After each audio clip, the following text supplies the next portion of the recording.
J Tech Laser setup for the Redline CNC Control System.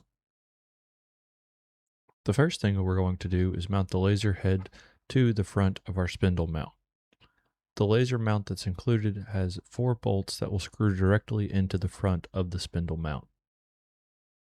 You'll notice that the laser mounting plate is slotted, meaning you can slide this up and down to adjust your laser height on the spindle mount depending on where your spindle is mounted. We'll use all 4 of these screws to secure this in place.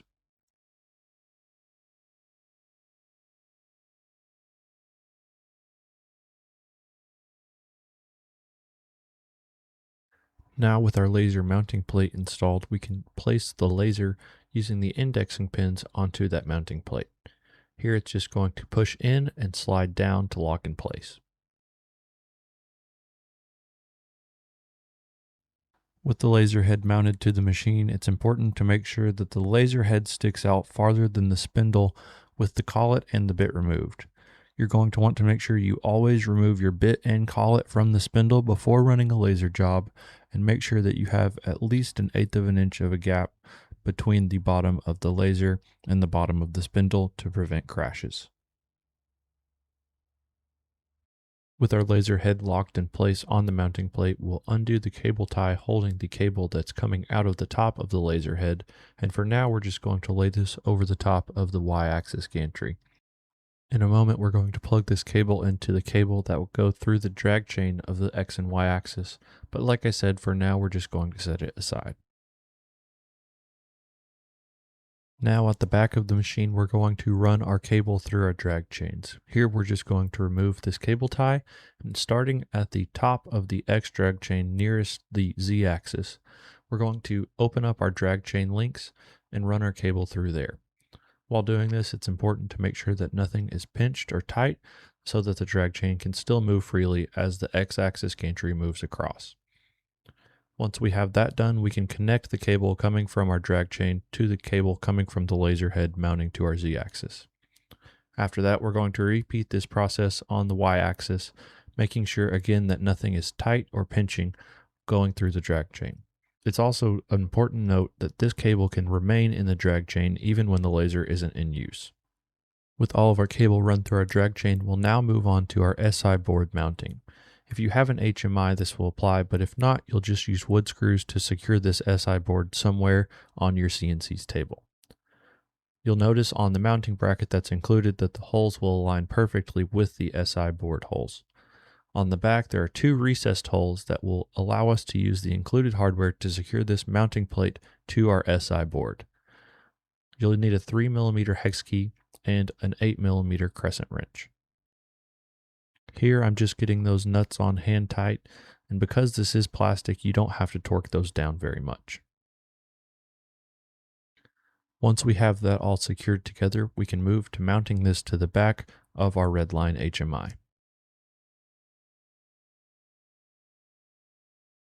On the back of our HMI, we'll use a 2mm hex key to remove the screws holding the DRO to the side of the HMI. We will not be reusing these.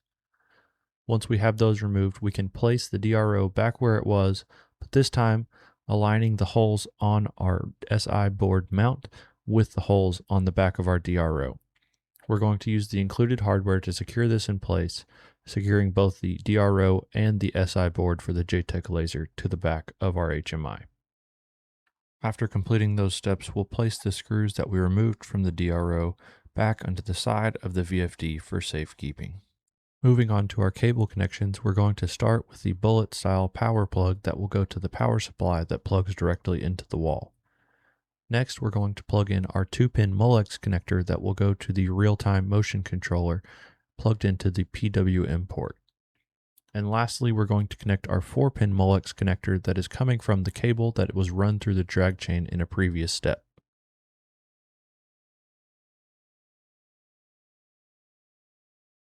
Next, we're going to plug the power cable that goes to the wall into the power supply that we just plugged into our SI board.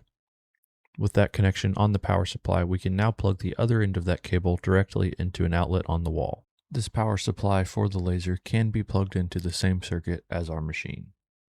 And lastly, we'll use the other end of that 2-pin Molex connector and plug that into the PWM port on the real-time motion controller. With everything connected, we're now ready to start powering on the laser, first by inserting and turning the key that will lock in place, followed by flipping the power button to the on position.